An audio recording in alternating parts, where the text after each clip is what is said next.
Kembali di Corporate Action pemirsa, potensi pertumbuhan PT Jasa Armada Indonesia (TBK) sangat besar sejalan dengan prospektifnya bisnis perseroan.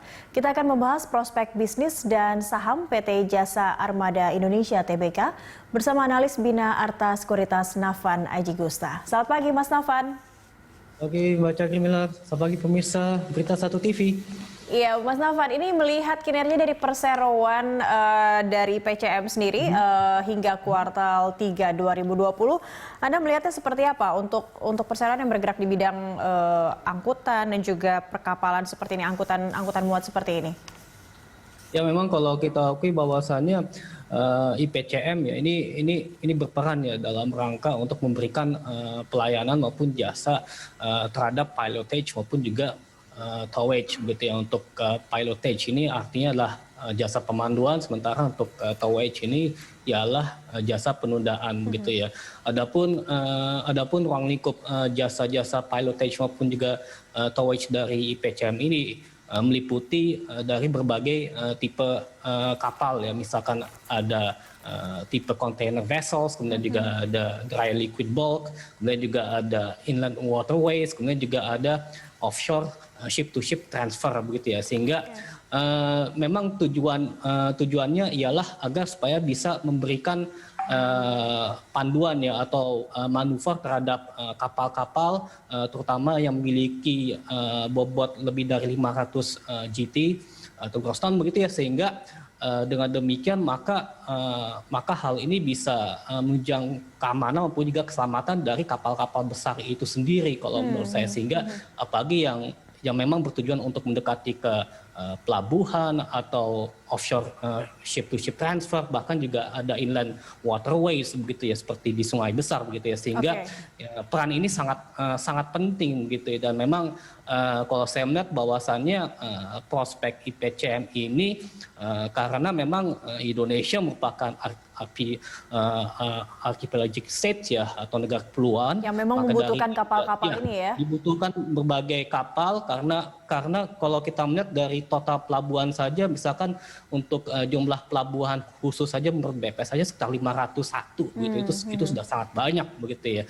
Jadi otomatis saya pikir IPCM ini kalau misalkan jika berani melakukan ekspansi besar, misalkan dengan penambahan berbagai tugboats ya, karena memang saat ini ditargetkan 80 tugboats ya begitu ya, tapi meskipun demikian mesti ditingkatkan lagi, maka dari itu juga saya rasa pelayanan yang diberikan oleh IPCM ya terhadap manuver-manuver dari kapal-kapal besar tersebut juga bisa optimal ya. gitu. Baik, Mas Nafan, tapi kalau melihat IPCM juga mencatatkan laba bersih yang cukup cemerlang begitu ya.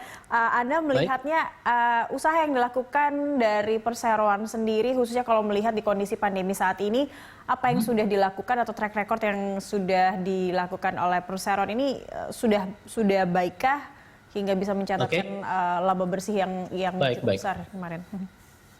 Memang kalau kita melihat untuk kuartal 1 tahun 2020 memang terjadi koreksi tipis ya dari kinerja laba bersih PCM. Tapi untuk mulai semester 1 atau kuartal kedua tahun ini terjadi peningkatan laba bersih ya. Misalkan dari 49 miliar menjadi 54 miliar. Bahkan kalau untuk kuartal ketiga saja itu seperti Baca Kimila utarakan gitu ya.